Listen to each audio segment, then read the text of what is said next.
Hello everyone, आज हम discuss करेंगे क्लास 10 की साइंस का chapter number 4 carbon and its compound के अंदर कुछ इंपॉर्टेंट टॉपिक्स।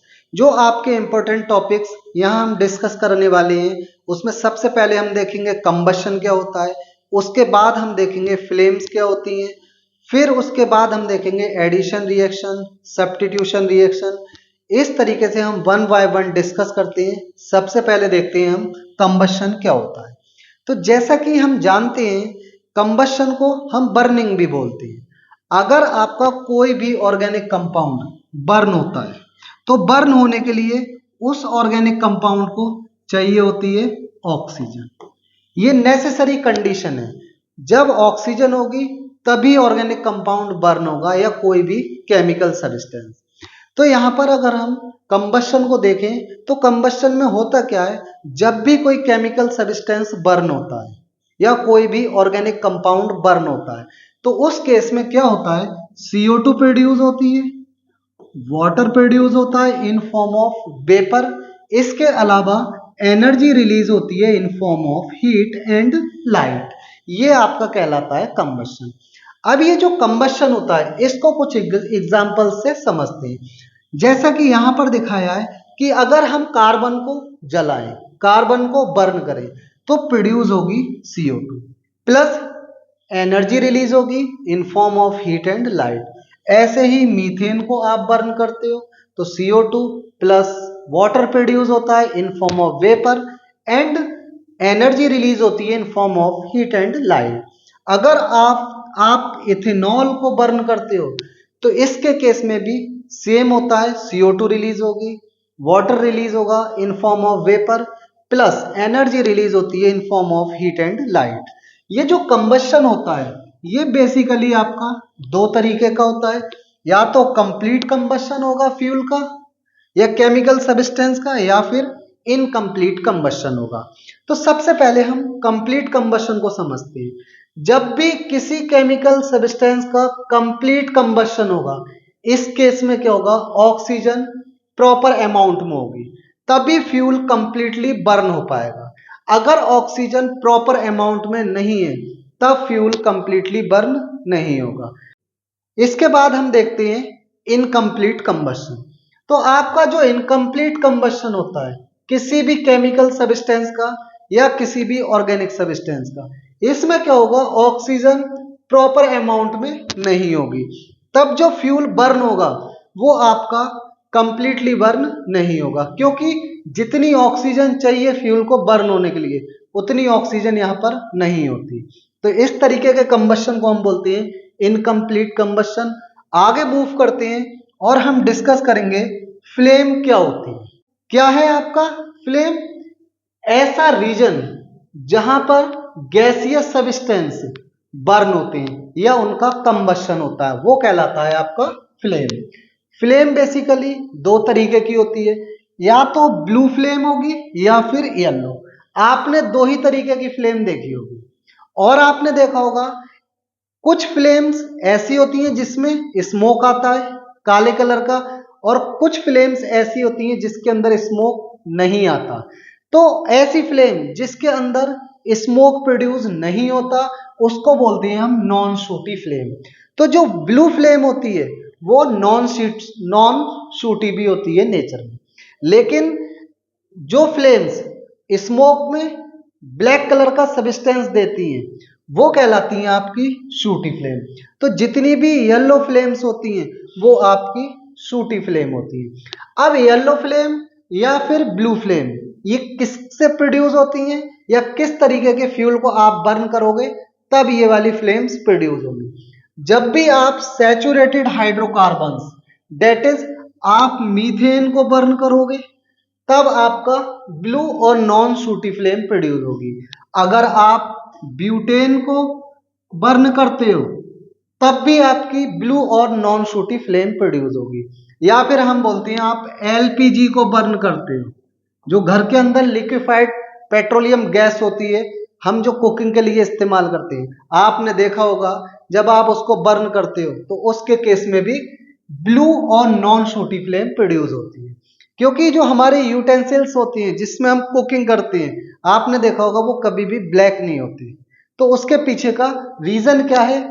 जो आपके सैचुरेटेड हाइड्रोकार्बन्स होते हैं जो प्रोड्यूस करते हैं ब्लू फ्लेम, उनके अंदर होता क्या है, कार्बन की परसेंटेज कम होती है इन कंपैरिजन टू हाइड्रोजन की परसेंटेज।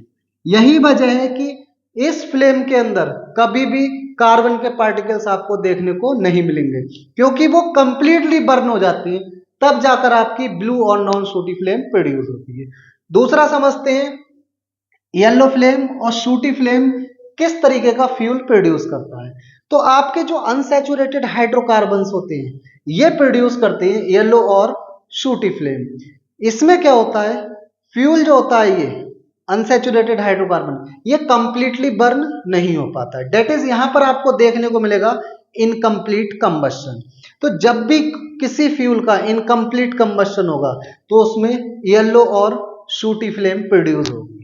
अब इसके पीछे का भी कुछ रीजन है, वो रीजन ये है कि आपका जब भी अनसैचुरेटेड हाइड्रोकार्बन्स को बर्न करोगे तो आप देखोगे कि इसके अंदर जो फ्लेम है वो येलो कलर की आ रही है। क्यों आ रही है? क्योंकि अनसैचुरेटेड हाइड्रोकार्बन्स के अंदर कार्बन की परसेंटेज ज्यादा होती है इन कंपैरिजन टू हाइड्रोजन की परसेंटेज। तो मेन यही वजह है कि आपकी जो येलो और शूटी फ्लेम प्रोड्यूस होने की, मींस उसके अंदर कार्बन की परसेंटेज ज्यादा होती है इन कंपैरिजन टू हाइड्रोजन की परसेंटेज अनसैचुरेटेड हाइड्रोकार्बन्स के अंदर। तो आइए बच्चों अब हम देखते हैं एक एग्जाम्पल। इस एग्जाम्पल में यह बताया गया है कि हम इथाइन का यूज क्यों नहीं करते किसी भी पाइप को बेल्ड करने के लिए। होता क्या है, अगर आप इथाइन की बात करते हो तो इथाइन आपका एक अनसैचुरेटेड हाइड्रोकार्बन होता है। क्या होता है ये? एक अनसैचुरेटेड हाइड्रोकार्बन। तो जब भी आप इसको बर्न करोगे तो होगा क्या, इसका इनकम्प्लीट कंबशन होगा, और जब इसका इनकम्प्लीट कंबशन होगा ये प्रोड्यूस करेगा आपका शूटी फ्लेम। तो होता क्या है, जब ये शूटी फ्लेम प्रोड्यूस करता है, अगर हम इस इथाइन को प्रॉपर अमाउंट में ऑक्सीजन दे दें तब इसका कंप्लीट कंबशन होगा, और जब भी इसका कंप्लीट कंबशन होगा तो इसकी फ्लेम का जो टेम्परेचर है वो पहुंच जाएगा 3000 डिग्री सेल्सियस। कितना पहुंच जाएगा? 3000 डिग्री सेल्सियस। क्यों पहुंचा? क्योंकि अब इसका ऑक्सीजन के साथ कंप्लीट कंबशन हो गया। अगर इसके बाद हम बात करें कि किस तरीके की फ्लेम प्रोड्यूस होगी और उस फ्लेम को हम क्या कहेंगे, तो इसके बाद जो फ्लेम प्रोड्यूस होगी वो ब्लू फ्लेम होगी, और उस फ्लेम को हम बोलते हैं ऑक्सी एसिटाइलिन फ्लेम। इस फ्लेम का यूज करते हैं हम वेल्डिंग के पर्पस के लिए। अगर हम इसको बर्न करने के लिए ऑक्सीजन का इस्तेमाल नहीं करते या फिर ऑक्सीजन सिलेंडर का इस्तेमाल नहीं करते, तब जो फ्लेम प्रोड्यूस होती उसका टेम्परेचर 3000 डिग्री सेल्सियस नहीं पहुंच पाता, क्योंकि आपकी जो इथाइन गैस थी वो कंप्लीटली बर्न नहीं होती। यही वजह है कि हम इथाइन और ऑक्सीजन के मिक्सचर का यूज करते हैं वेल्डिंग पर्पस में, क्योंकि हमें टेम्परेचर फ्लेम का 3000 डिग्री सेल्सियस पहुंचाना होता है, और ये विदाउट ऑक्सीजन सिलेंडर पहुंच नहीं सकता, एयर की प्रेजेंस में इतना टेम्परेचर पहुंच नहीं सकता। यही वजह है हम किसका इस्तेमाल करते हैं? ऑक्सीजन सिलेंडर का। आगे मूव करते हैं और देखते हैं बेटा हम ऑक्सीडेशन क्या होता है। तो जैसा कि हमने केमिकल रिएक्शन एंड इक्वेशन के अंदर पढ़ा था ऑक्सीडेशन के बारे में, अगर किसी केमिकल सब्सटेंस में ऑक्सीजन ऐड हो रही है तो हम उसको बोलेंगे ऑक्सीडेशन, या फिर किसी केमिकल सब्सटेंस से हाइड्रोजन रिमूव हो रही है तब हम बोलेंगे उसको ऑक्सीडेशन। तो यहां पर सिर्फ इतना समझना है कि अगर किसी केमिकल सब्सटेंस के अंदर ऑक्सीजन ऐड हुई तो हम बोल देंगे ऑक्सीडेशन। अब ये ऑक्सीजन अगर कोई और केमिकल सब्सटेंस ऐड कर रहा है तो वो कहलाएगा आपका ऑक्सीडाइजिंग एजेंट। तो सिंपली हम ये बोल सकते हैं ये जो आपके ऑक्सीडाइजिंग एजेंट होते हैं ये ऐसे केमिकल सब्सटेंस होते हैं जो दूसरे सब्सटेंस को ऑक्सीडाइज कर देते हैं, मींस उसको ऑक्सीजन प्रोवाइड करती है। तो ये आपका कहलाता है ऑक्सीडेशन। यहां पर दो ऑक्सीडाइजिंग एजेंट यूज किए गए हैं, और उसका नेम दिया है। एक तो एल्केलाइन KMnO4 आपका ये एक ऑक्सीडाइजिंग एजेंट है, और एसिडिफाइड पोटेशियम डाइक्रोमेट ये भी एक आपका ऑक्सीडाइजिंग एजेंट है। इन दोनों ऑक्सीडाइजिंग एजेंट की हेल्प से हम क्या करते हैं, इथेनॉल को इथेनोइक एसिड में बदल देते हैं। अगर किसी केमिकल रिएक्शन के अंदर एल्केलाइन KMnO4 रखा है तो ये ऑक्सीडाइजिंग एजेंट है, ये ऑक्सीजन की सप्लाई करेगा। अगर एसिडिफाइड पोटेशियम डाइक्रोमेट रखा है तब ये भी ऑक्सीजन सप्लाई करेगा, मींस ये भी ऑक्सीडेशन करेगा दूसरे सब्सटेंस का। तो यहां पर देखिए किस तरीके से आपको याद करना है। जब भी आप इथेनॉल का ऑक्सीडेशन कराओगे तो ऐसे याद रखना, ये आपका इथेनॉल हो गया, तो ये इथेनॉल इन दोनों में से किसी एक की प्रेजेंस में इथेनॉल का इतना पार्ट कन्वर्ट हो जाता है COOH में, मींस ये याद करने का ट्रिक है। वैसे तो ये रिएक्शन हायर क्लासेस में पढ़ोगे अलग तरीके से होती है।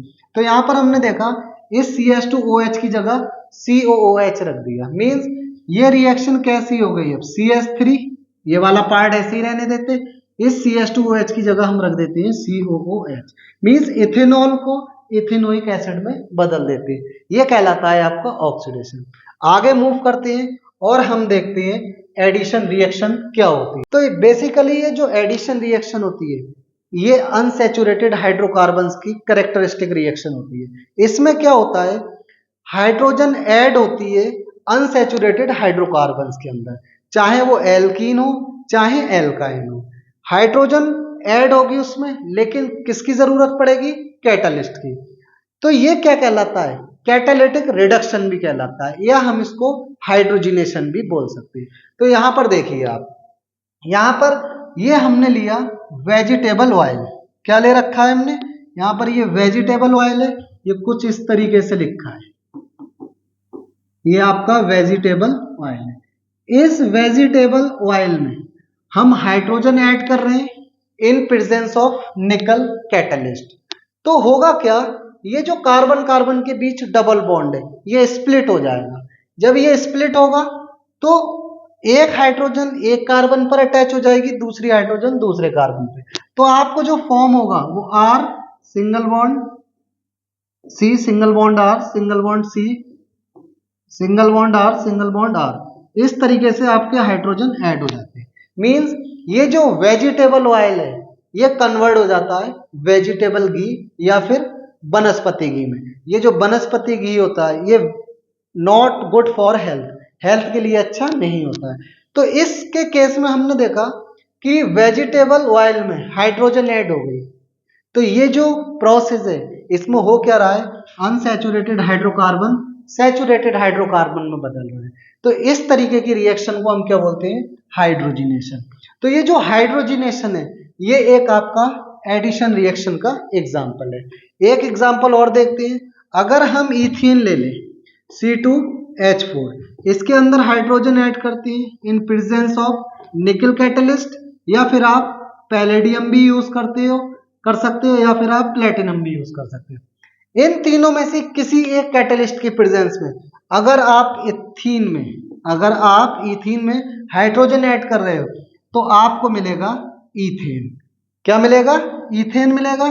तो यहां भी देखिए आपने क्या किया, अनसैचुरेटेड हाइड्रोकार्बन में हाइड्रोजन ऐड की तो आपको सैचुरेटेड हाइड्रोकार्बन मिल गया, ये भी क्या कहलाएगा, हाइड्रोजिनेशन। तो ये जो आपका हाइड्रोजिनेशन है या फिर आपका एडिशन रिएक्शन है, इसके अंदर हम देख रहे थे अनसैचुरेटेड हाइड्रोकार्बन को सैचुरेटेड हाइड्रोकार्बन्स में बदल दे रहे थे। तो अगर आपसे कहा जाए कैसे पहचानोगे कि कौन अनसैचुरेटेड हाइड्रोकार्बन है और कौन सा सैचुरेटेड हाइड्रोकार्बन है, तो इसके केस में हम करते हैं bromine water test. Bromine water test, ये जो ब्रोमीन वाटर टेस्ट होता है, basically bromine water red colour का होता है।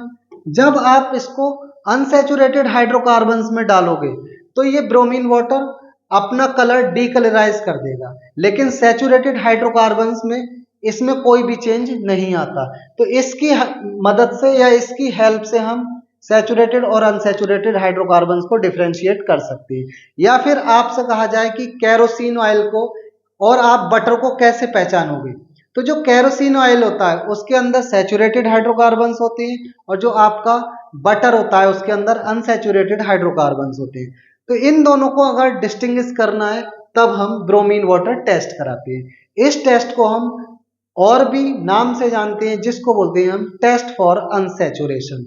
आगे मूव करते हैं और देखते हैं हम सब्स्टिट्यूशन रिएक्शन। सब्स्टिट्यूशन रिएक्शन होती क्या है? जैसा कि इसके नाम से क्लियर हो रहा है कि सब्स्टिट्यूट मींस आप किसी एक चीज को हटा रहे हो और उसकी जगह दूसरी चीज रख दे रहे हैं।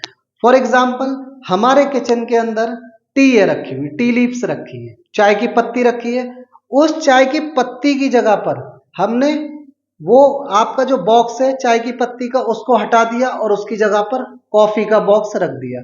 तो यहां से क्या देखा आपने? हमारी जो टी थी, जो चाय की पत्ती थी, वो सब्स्टिट्यूट हो गई किससे?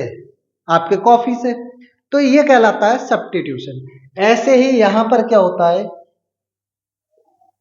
ये जो सब्स्टिट्यूशन रिएक्शन है ये ऐसी केमिकल रिएक्शन होती है जिसके अंदर group of atoms in a compound, मतलब किसी भी कंपाउंड के अंदर से ग्रुप ऑफ एटम्स रिप्लेस हो जाते हैं दूसरे ग्रुप ऑफ एटम्स से।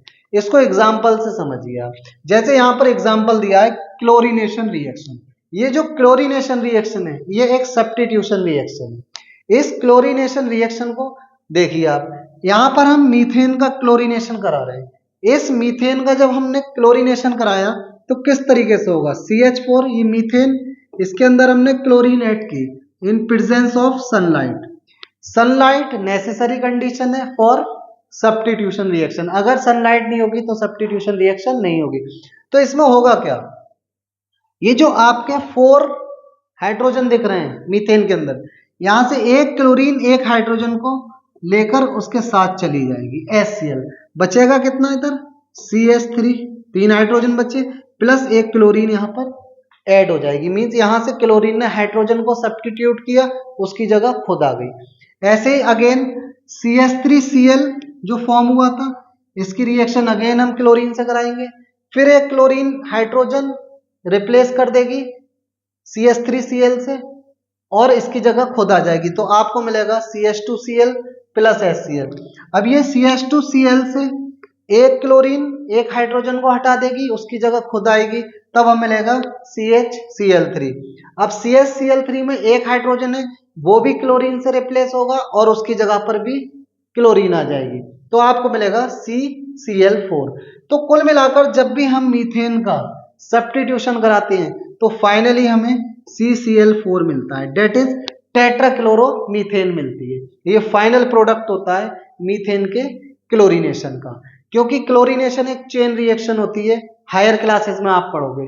और ये जो सब्स्टिट्यूशन रिएक्शन है ये सिर्फ और सिर्फ आपको अनसैचुरेटेड हाइड्रोकार्बन्स के अंदर ही देखने को मिलती है। तो दो बातें आपको याद रखनी है, एक तो आपकी जो सब्स्टिट्यूशन रिएक्शन है ये सिर्फ और सिर्फ सैचुरेटेड हाइड्रोकार्बन्स देती है, और दूसरा आपको याद रखना है जो सब्स्टिट्यूशन रिएक्शंस होती है इसके लिए जो नेसेसरी कंडीशन होती है वो प्रेजेंस ऑफ सनलाइट होती है।